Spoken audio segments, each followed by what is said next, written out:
Get started with that breaking news out of Virginia. Just hours ago, a car plowed into a crowd of people during a protest in Charlottesville. The driver of that car now in custody. These are pictures of the aftermath. Several hundred people were marching in a long line when that car drove right into them. The accident leaving one person dead, more than 24 others injured.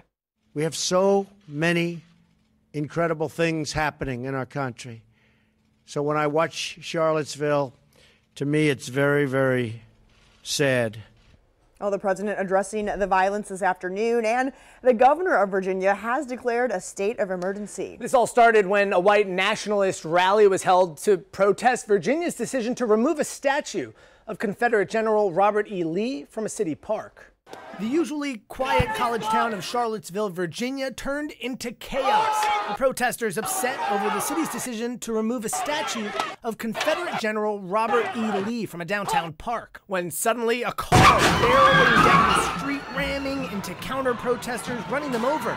Others forced to jump out of the way. ABC's Eva Pilgrim was right there for it all.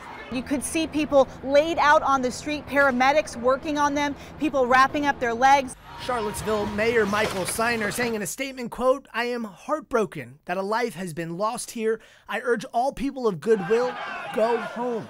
Virginia's Governor Terry McAuliffe declaring a state of emergency. The crowd ordered to disperse. Or you will be arrested. President Trump condemning the violence, but urging both groups to set aside their differences. This has been going on for a long, long time. It has no place in America.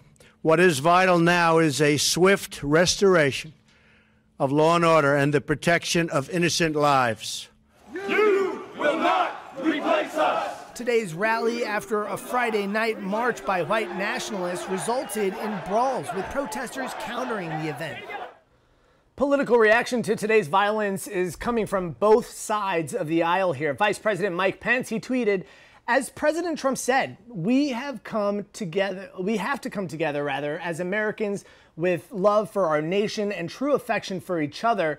Senator Marco Rubio tweeted, quote, "Very important for the nation to hear the president describe events in Charlottesville for what they are, a terror attack by white supremacists." Former President Bill Clinton even chiming in, saying, "Even as we protect free speech and assembly, we must condemn hatred, violence, and white supremacy." Representative Debbie Wasserman Schultz said, quote, "We can't stay silent on this. White supremacy, bigotry, and anti-Semitism have no place in America. Let's unite against hate."